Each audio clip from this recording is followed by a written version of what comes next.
বিসমিল্লাহির রহমানির রহিম। আসসালামু আলাইকুম। আশা করি সকলে ভালো আছেন। আজকে আমি আহ, ফৌজদারি কার্যবিধি আইনের ৫৪ ধারা সম্পর্কে আলোচনা করব। এই ৫৪ ধারাটা কি, যেটাকে সাধারণত আমরা 54 বলে থাকি, এই সম্পর্কে আলোচনা করব। এই 54 ৫৪ ধারা আহ, সংশোধন করা হয়েছে ২৫ সালে। আজকে এই ৫৪ ধারা পুলিশকে ব্যাপক গ্রেপ্তারের ক্ষমতা দেওয়া আছে, বিনা পরোয়ানায় গ্রেপ্তারের। অনেক ধারায় বিনা পরোয়ানায় গ্রেপ্তার করা যায়, অনেক আইনে বিনা পরোয়ানায় গ্রেপ্তার করা যায়, তার মধ্যে ৫৪ ধারা একটি গুরুত্বপূর্ণ ধারা। এই ৫৪ ধারায় কোন কোন অবস্থায় পুলিশ গ্রেপ্তার করবে সেই বিষয়ে আলোকপাত করা হয়েছে। প্রথমত, যে ব্যক্তিকে বা যিনি পুলিশ কর্মকর্তার সম্মুখে কোনো আমলযোগ্য অপরাধ সংঘটিত করবেন, কোনো পুলিশ কর্মকর্তার সামনে যদি কেউ কোনো আমলযোগ্য অপরাধ করে, তাহলে তাকে পুলিশ বিনা পরোয়ানায় গ্রেপ্তার করতে পারবে। দ্বিতীয়ত, যে ধারাটি, এই ধারাটি মূলত সংযোজন করা হয়েছে, এটা আগে ছিল না। যে ব্যক্তিকে যাহার বিরুদ্ধে যুক্তিসঙ্গত অভিযোগ আনিত হইয়াছে বা বিশ্বাসযোগ্য তথ্য পাওয়া গিয়াছে বা যুক্তিসঙ্গত সন্দেহ রয়েছে যে তিনি জরিমানা সহ বা ব্যতীত ৭ বছরের কম বা ৭ বছরের বেশি ৭ বছর পর্যন্ত কারাদণ্ডনীয় কোনো অপরাধ সংঘটিত করিয়াছে, ৭ বছরের কম বা ৭ বছর পর্যন্ত কোনো কারাদণ্ডের কোনো অপরাধ করিয়াছে বলিয়া যদি যুক্তিসঙ্গত কারণ দেখা দেয়, তাহলে পুলিশ তাকে বিনা পরোয়ানায় গ্রেপ্তার করতে পারবে। তবে এক্ষেত্রে কিছু শর্ত আছে। এইরূপ অভিযোগ তথ্য সন্দেহের ভিত্তিতে সংশ্লিষ্ট পুলিশ কর্মকর্তার বিশ্বাস করিবার কারণ থাকে যে সেই ব্যক্তি কথিত অপরাধটি সংগঠন করিয়াছেন। ২ নম্বর হচ্ছে, সংশ্লিষ্ট পুলিশ কর্মকর্তা সন্তুষ্ট হন যে এই ক্ষেত্রে গ্রেপ্তার অবশ্যই প্রয়োজন, গ্রেপ্তার করতে হবে এই ক্ষেত্রে, তখন তাকে বিনা পরোয়ানায় গ্রেপ্তার করতে পারে। পুনরায় কোনো অপরাধ যাতে না করতে পারে, একটা অপরাধ সংগঠিত করেছেন কিন্তু পুনরায় কোনো অপরাধ যাতে সংগঠিত করতে না পারে, এই কারণে তাকে বিনা পরোয়ানায় গ্রেপ্তার করতে পারবেন। আদালত বা পুলিশ কর্মকর্তার নিকট ঘটনা প্রকাশ না করিবার জন্য মামলার ঘটনা সম্পর্কে অবগত কোনো ব্যক্তিকে ভয়ভীতি হুমকি দেখালে তাকেও পুলিশ গ্রেপ্তার করতে পারবে। এখন মামলার ক্ষেত্রে অনেক সময় পুলিশ সাক্ষীদেরকে, যারা সাক্ষী মামলার ঘটনা সম্পর্কে অবগত আছেন, তাদেরকে ভয়ভীতি হুমকি প্রদর্শন করে এই ধরনের ব্যক্তিকে পুলিশ বিনা পরোয়ানায় গ্রেপ্তার করতে পারবে।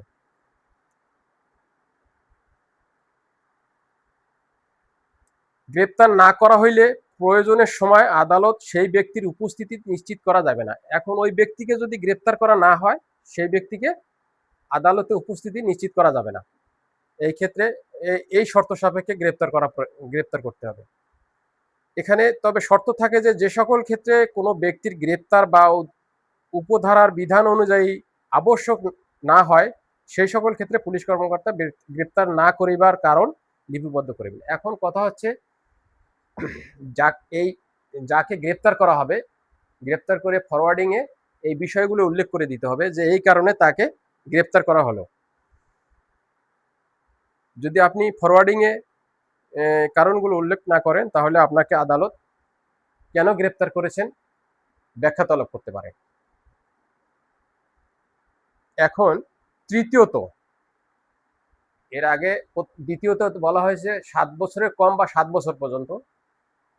এখন যদি পুলিশ অফিসারের বুঝতে পারেন যে কোনো ব্যক্তি ৭ বছরের বেশি অথবা মৃত্যুদণ্ডে দণ্ডনীয় কোনো অপরাধ সংঘটিত করেছে, মৃত্যুদণ্ডে দণ্ডনীয় কোনো অপরাধ যদি সংগঠন করেছে, সেক্ষেত্রে পুলিশ বিনা পরোয়ানায় তাকে গ্রেপ্তার করতে পারবে। এটা হচ্ছে ৫৪ ধারার তৃতীয়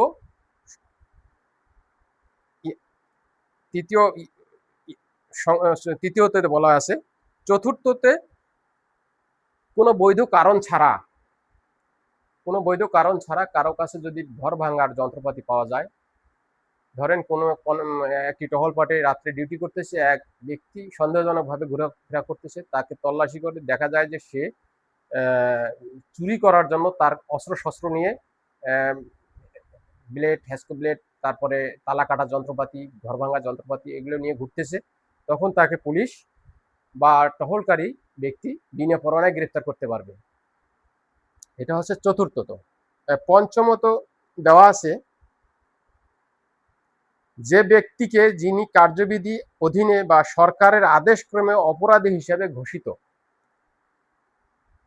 পঞ্চমত বলা আছে, যে ব্যক্তি সরকারের আদেশে অপরাধী হিসাবে ঘোষিত, মানে ঘোষণা করা হয়েছে, তাকে পুলিশ কাউকে গ্রেপ্তার করার জন্য, মানে অপরাধী হিসেবে ঘোষণা করা হয়েছে, তাকে পুলিশ বিনা পরোয়ানায় গ্রেপ্তার করতে পারবে, কোনো পরোয়ানা ছাড়াই গ্রেপ্তার করতে পারবে। ষষ্ঠত বলা হয়েছে, যে ব্যক্তিকে যাহার দখলে চোরাই মাল আছে বা অভ্যাসগতভাবে কোনো ব্যক্তি যদি এলাকায় চোরাই মাল কেনা বেচা করে, তাহলে তাকে পুলিশ বিনা পরোয়ানায় গ্রেপ্তার করতে পারবে, কোনো পরোয়ানা ছাড়াই গ্রেপ্তার করতে পারবে। সপ্তমত বলা আছে, যে ব্যক্তি বা যিনি পুলিশ কর্মকর্তা তাহার দায়িত্বকালে পালনকালে বাধা দেয়। এখন কোনো পুলিশ কর্মকর্তা কর্তব্যরত অবস্থায় যদি তার দায়িত্বকালে কেউ যদি বাধা দেয়, তাহলে তাকে বিনা পরোয়ানায় গ্রেপ্তার করা যাবে। আমরা অনেক সময় দেখি আমাদের ট্রাফিক পুলিশদেরকে অনেকে হেনস্থা করে রাস্তাঘাটে, এক্ষেত্রে কিন্তু তার কর্তব্যে বাধা দান করা বোঝাবে, এক্ষেত্রে পুলিশ আপনাকে বিনা পরোয়ানায় গ্রেপ্তার করতে পারবে। এটা 54 সপ্তমত দেওয়া আছে। এখন অষ্টমত কি আছে, যে ব্যক্তিকে যাহাকে বাংলাদেশের সশস্ত্র বাহিনী হইতে পলাতক বলিয়া যুক্তিসঙ্গতভাবে সন্দেহ করা হচ্ছে। এখন অনেকে আছে সশস্ত্র বাহিনী থেকে পলাতক হন, পালিয়ে যান, সেক্ষেত্রে যদি সন্দেহ হয় যে তিনি সশস্ত্র বাহিনীতে কোনো কারণ ছাড়া পালিয়ে আসছেন, তাহলে পুলিশ তাকে বিনা পরোয়ানায় গ্রেপ্তার করতে পারবে। এটা অষ্টমত, 54 ধারার অষ্টমত। নবমত কি বলা আছে, সেই ব্যক্তিকে যিনি এমন কোন কার্যকলাপ যাহা বাংলাদেশের ভিতরে করিলে অপরাধ বলিয়া গণ্য হইত, উক্ত ব্যক্তি যদি বিদেশে সেই অপরাধ করিয়া বাংলাদেশে আসে, তাহাকে পুলিশ বিনা পরোয়ানায় গ্রেপ্তার করতে পারবে।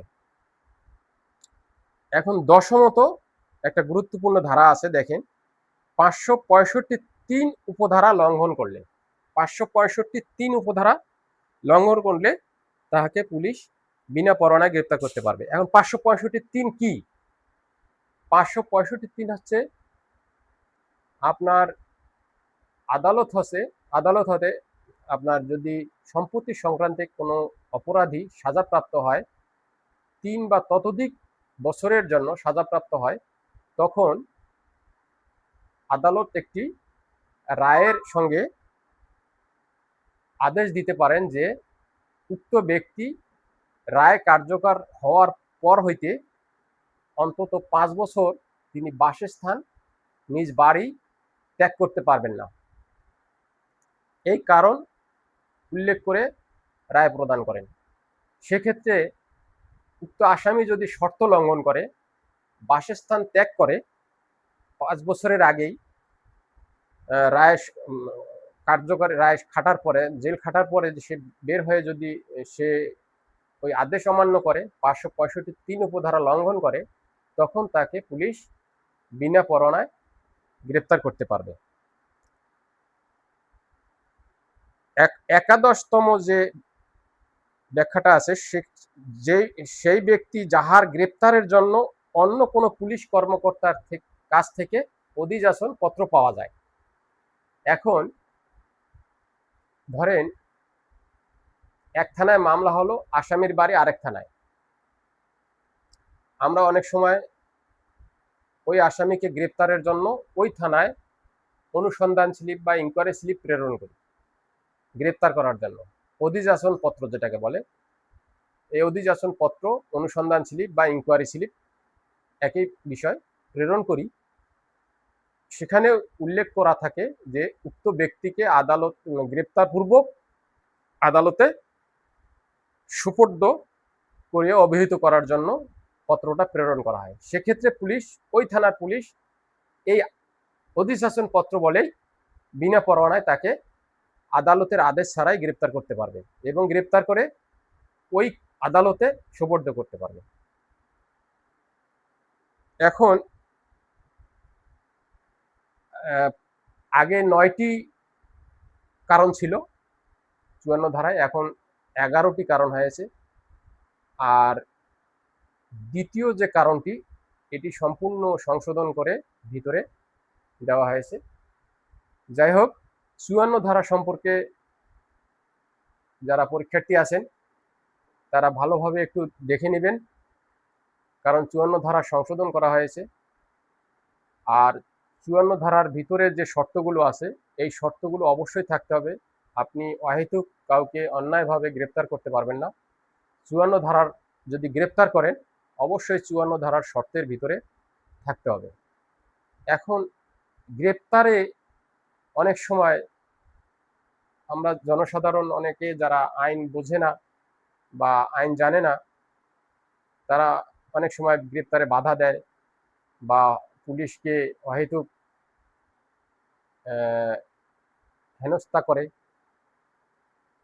এটা ভাই ঠিক না। আপনারা, পুলিশ অহেতুক কাউকে গ্রেপ্তার করবে না। আর গ্রেপ্তার করলে অবশ্যই আপনাকে গ্রেপ্তারের কারণ সম্পর্কে জানাবে। আপনি কি কারণে গ্রেপ্তার হচ্ছেন। আপনি যদি মনে করেন যে আপনি অপরাধ করেছেন, তাহলে সোজা পুলিশের সঙ্গে চলে আসবেন, খারাপ ব্যবহার করার দরকার নাই। আপনাকে তো আর পুলিশ থানায় এনে 24 ঘন্টার মধ্যে তো কোর্টে প্রেরণ করবে। যেটা সিআরপিসি 61 ধারায় বলা আছে, পুলিশ গ্রেপ্তার করার পরে থানায় আনার হতে 24 ঘন্টার মধ্যে আদালতে প্রেরণ করতে হবে। তাহলে অহেতুক পুলিশের সঙ্গে বিনা কারণে, কোনো কারণ ছাড়া ধস্তাধস্তি, বা অনেক সময় দেখা যায় গ্রেপ্তার করতে গেলে খাটের নিচে ঢুকে দরজা জানালা ভেঙে পলায়ন করে, গাছের সঙ্গে বাড়ি খায়। না, এটা এটা ঠিক না। আমাদের দেশেই শুধু এটা দেখা যায়, উন্নত বিশ্বে কোনো কেউ অপরাধ করলে সে নিজে পুলিশের কাছে এসে ধরা দেয়। আর আমাদের দেশে কত কষ্ট করে পুলিশকে ধরে আনতে হয়। কেন ভাই?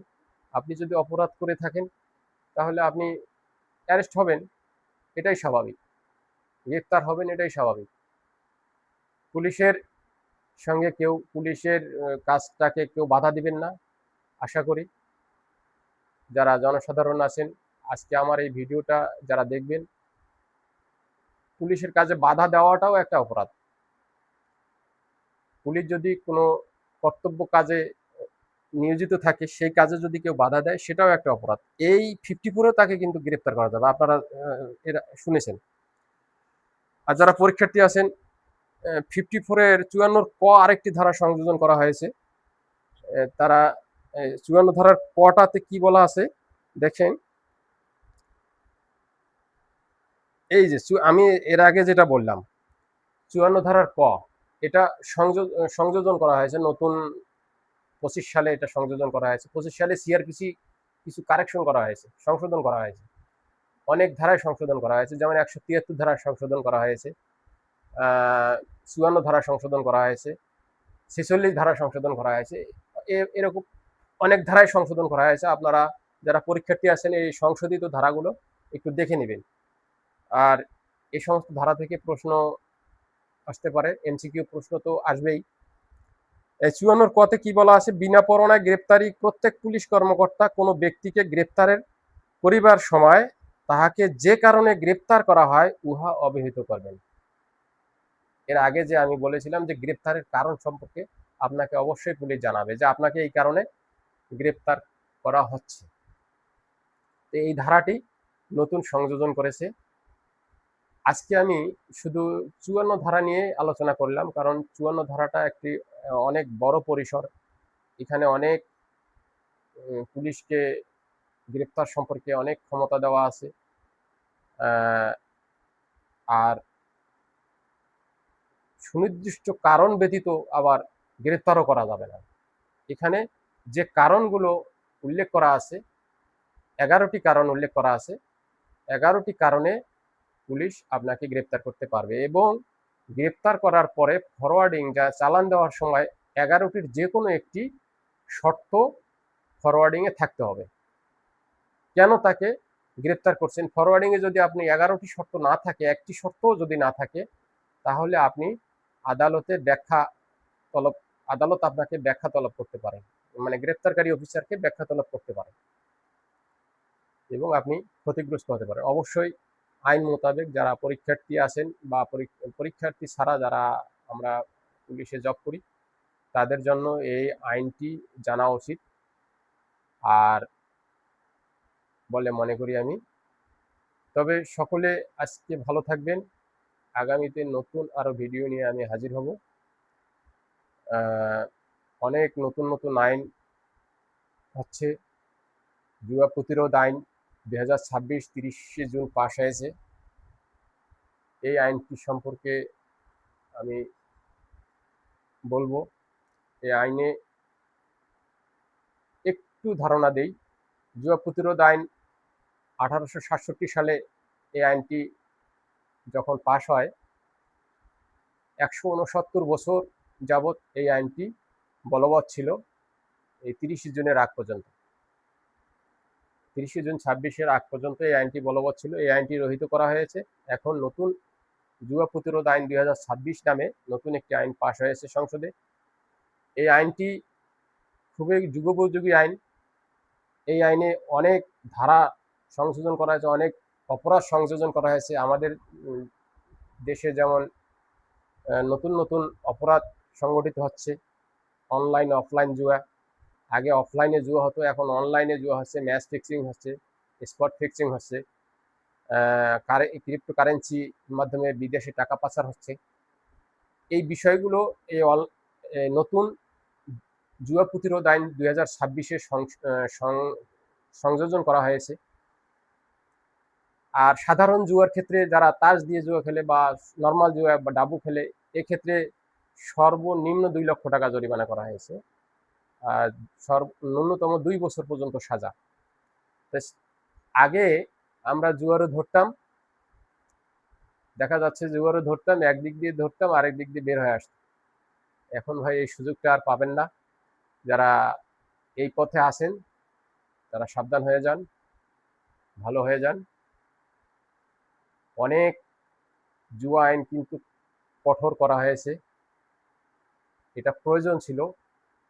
169 বছর আগের যে আইন, 150 বছরও পুরনো আইন, এই আইনে ওই সময় 50 টাকা ফাইন ছিল। আপনি দেখেন 50 টাকায় ওই সময় কিন্তু 1 বিঘা জমি পাওয়া যেত আমার মনে হয়। আমরা তো ওই সময়, আমার মনে হচ্ছে আর কি, 50 টাকার তখন কতটা মূল্য ছিল। সেই 50 টাকা আজও আছে। এই কারণে জুয়া কোনোভাবে প্রতিরোধ করা যাচ্ছিল না।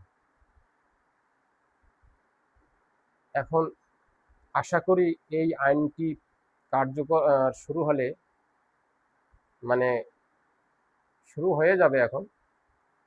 এই আইনের অধীনেই এখন বিচার হবে। আর যারা জনসাধারণ আছেন, আপনারা ছোটখাটো আইনগুলো পড়ে দেখে নেবেন। তাহলে আপনি যদি আইন জানেন, তাহলে আপনি কিন্তু আইন মানবেন। আপনি যদি আইন না জানেন, না বুঝেন, আইন মানতে চাবেন না।